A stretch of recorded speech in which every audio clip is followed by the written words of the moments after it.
Students, global English classes के इस YouTube channel में मैं आप सभी का स्वागत करता हूं। आज हम लोग बिहार बोर्ड के इंग्लिश बुक का जो पहला चैप्टर है इंडियन सिविलाइजेशन एंड कल्चर, उसका आज हम लोग पार्ट 2 देखेंगे, जिसमें पैराग्राफ 6 से लेकर 16 तक के हिंदी और इंग्लिश एक्सप्लेनेशन को देखेंगे। तो चलते हैं, शुरू करते हैं हम लोग। 6 नंबर पैराग्राफ से। A man is not necessarily happy because he is rich or unhappy because he is poor. एक आदमी खुश है जरूरी नहीं है क्योंकि वह अमीर है, या दुखी है क्योंकि वह गरीब है। Next line, the rich are often seen to be unhappy, the poor to be happy. अमीरों को अक्सर दुखी देखा जाता है जबकि गरीबों को खुश। Next line, millions will always remain poor, लाखों हमेशा गरीब ही रहेंगे। Next line, observing all this our ancestors dissuaded us from luxuries and pleasures. यह सब देखते हुए हमारे पूर्वजों ने हमें विलासिता और सुखों से वंचित कर दिया था। Next line, we have managed with the same kind of plough as existed thousands of years ago. हम हजारों साल पहले मौजूद उसी तरह के हल के साथ कामयाब रहे हैं। Next line, we have retained with the same kinds of cottage that we had in former times and our indigenous education remains the same as before. हमने उसी तरह के कुटिया को बरकरार रखा है जो हमारे पास पूर्व समय में था, और हमारी स्वदेशी शिक्षा पहले जैसी ही है। Next line, we have had no system of life corroding competition. हमारे पास जीवन रक्षक प्रतियोगिता की कोई व्यवस्था नहीं थी। Next line, each followed his own occupation or aid and charged a regular wage. जिसका हिंदी मीनिंग हो जाएगा, प्रत्येक ने अपने स्वयं के व्यवसाय या विज्ञापन का पालन किया और एक नियमित वेतन का आरोप लगाया। Next line, it was not that we did not know how to invent machinery but our forefathers knew that if we set our hearts after such things, we would become slaves and lose our moral fiber. ऐसा नहीं था कि हम machinery का आविष्कार करना नहीं जानते थे, लेकिन हमारे पूर्वजों को पता था कि अगर हम इस तरह की चीज़ों में अपना दिल लगाएंगे तो हम गुलाम बन जाएंगे और अपने नैतिक चरित्र बलों को खो देंगे। Next line, they therefore after due deliberation decided that we should only do what we could with our hands and feet. इसीलिए उन्होंने उचित विचार विमर्श करने के बाद फैसला किया कि हमें केवल वही करना चाहिए जो हम अपने हाथों और पैरों से कर सकते हैं। नेक्स्ट लाइन है, they saw that our real happiness and health consisted in a proper use of our hands and feet. उन्होंने देखा कि हमारी असली खुशी और स्वास्थ्य हमारे हाथों और पैरों के उचित उपयोग में ही शामिल है। चलते हैं, नेक्स्ट पैराग्राफ है यहाँ पर 7वां। They further reasoned that large cities were a snares and a useless encumbrance and that people would not be happy in them, that there would be gangs of thieves and robbers, prostitution and vice flourishing in them, and that poor man would be robbed by rich men. उन्होंने आगे तर्क दिया कि बड़े शहर एक प्रलोभन का जाल है और एक बेकार भार थे, और लोग उनमें खुश नहीं थे कि वहाँ चोरों का गिरोह होगा, लुटेरों, वेश्यावृत्ति और उनमें अवगुण पनप रहा है, और गरीब आदमी अमीर लोगों द्वारा लूटे जा रहे हैं। There were therefore satisfied with a small village. इसीलिए वे छोटे गांव से ही संतुष्ट थे। नेक्स्ट पैराग्राफ है 8वां, they saw that kings and their swords were inferior to the sword of ethics, and they therefore held the sovereigns of the earth to be inferior to the rishis and the fakirs.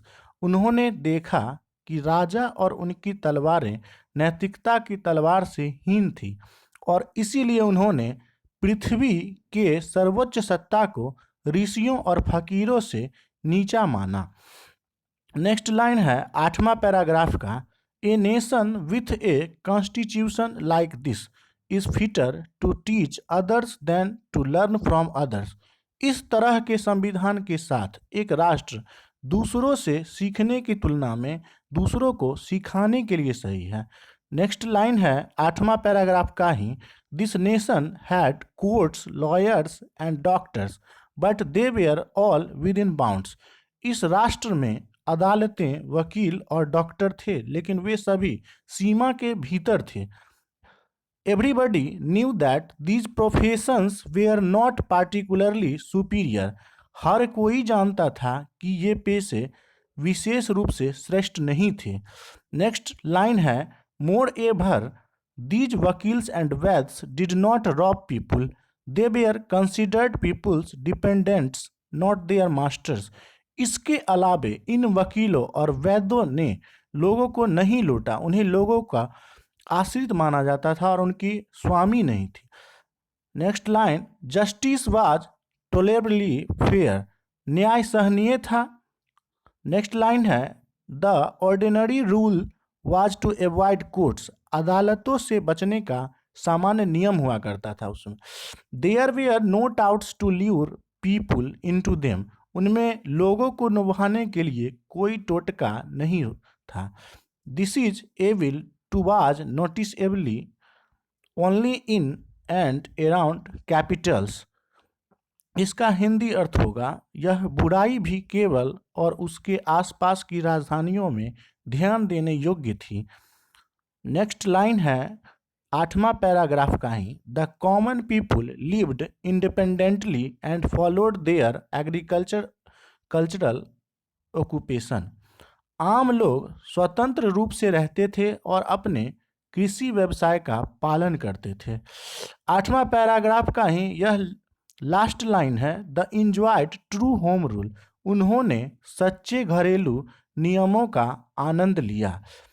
चलते हैं 9वां paragraph पर, the Indian civilization as described by me has been so described by its वोटरीज।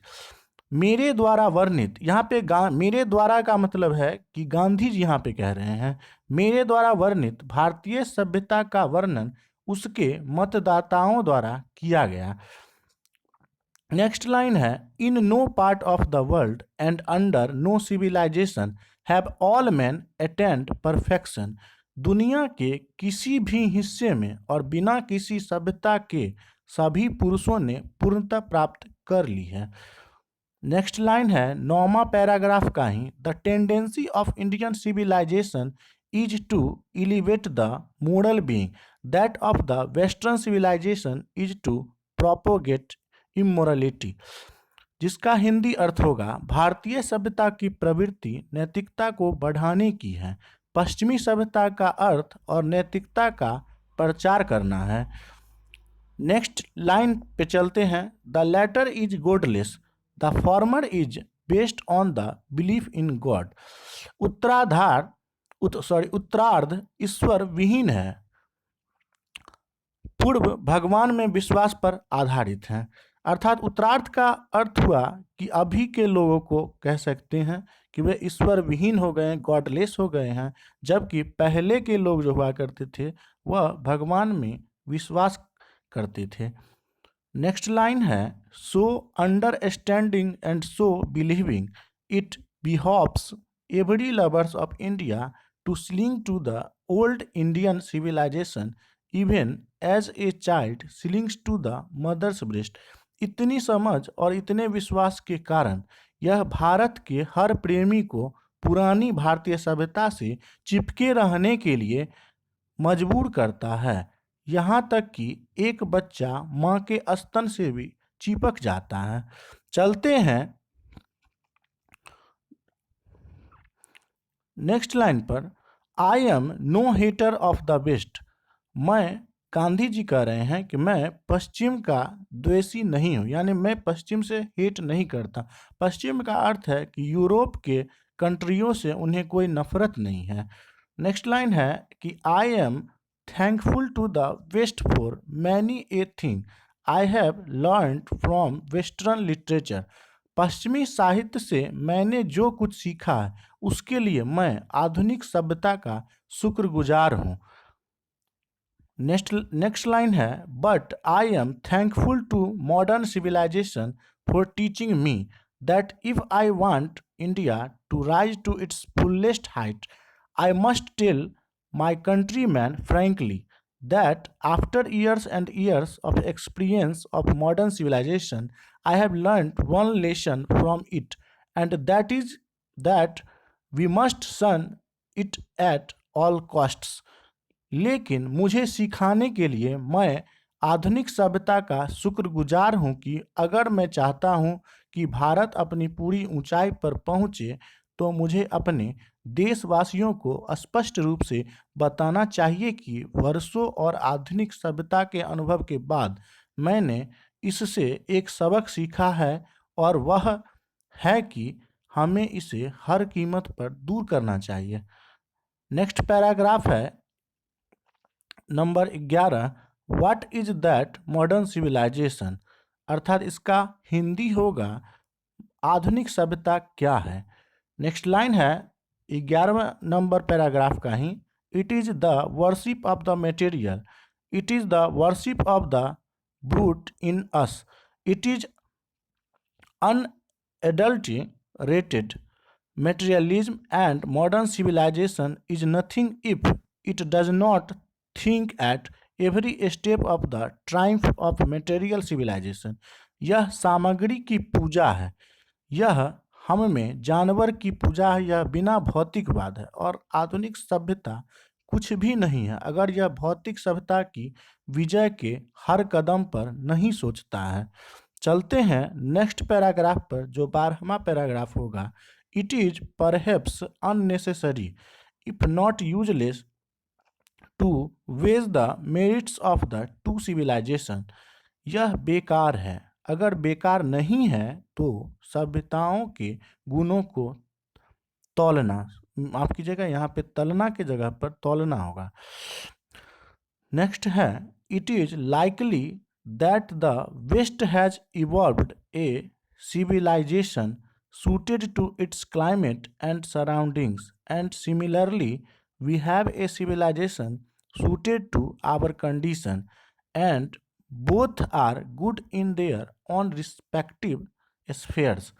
यह संभावना है कि पश्चिम ने अपनी जलवायु और परिवेश के अनुकूल एक सभ्यता विकसित की है, और इसी तरह हमारे पास अपनी परिस्थितियों के अनुकूल एक सभ्यता है, और दोनों ही अपने स्वयं के क्षेत्रों में अच्छे हैं। चलते हैं अगला पैराग्राफ जो 13वां नंबर का होगा, the distinguishing characteristic of modern civilisation is an indefinite multiplicity of human wants, जिसका हिंदी अर्थ होगा आधुनिक सभ्यता की विशिष्ट विशेषता मानव की अनिश्चित अनिश्चितता है। नेक्स्ट लाइन 13वें नंबर पैराग्राफ का ही, the characteristic of ancient civilization is an imperative restriction upon, जिसका हिंदी अर्थ होगा प्राचीन सभ्यता की विशेषता एक अनिवार्य प्रतिबंध है। नेक्स्ट लाइन है, and a strict regulating of these wants, और इन पर सख्त नियमन है। नेक्स्ट लाइन है, the modern or western insatiableness arises really from want of living faith in a future state and therefore also in divinity, जिसका हिंदी अर्थ होगा आधुनिक या पश्चिमी असुरक्षा वास्तव में भविष्य की स्थिति में जीवित विश्वास की इच्छा से उत्पन्न होती है, और इसीलिए दिव्यता में भी। नेक्स्ट लाइन है, द रेस्टोरेंट ऑफ एंशियंट और western civilisation arises from a belief, often in spite of ourselves, in a future state and the existence of a divine power. प्राचीन या पूर्वी सभ्यता का संयम एक विश्वास से उत्पन्न होता है जो अक्सर भविष्य की स्थिति में स्वयं के बावजूद और एक दिव्य शक्ति का अस्तित्व होता है। चलते हैं अगला पैराग्राफ जो 14वां नंबर का होगा।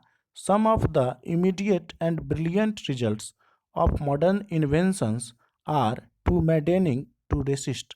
आधुनिक आविष्कारों के कुछ तात्कालिक और शानदार परिणाम विरोध करने के लिए बहुत अधिक पागल हैं।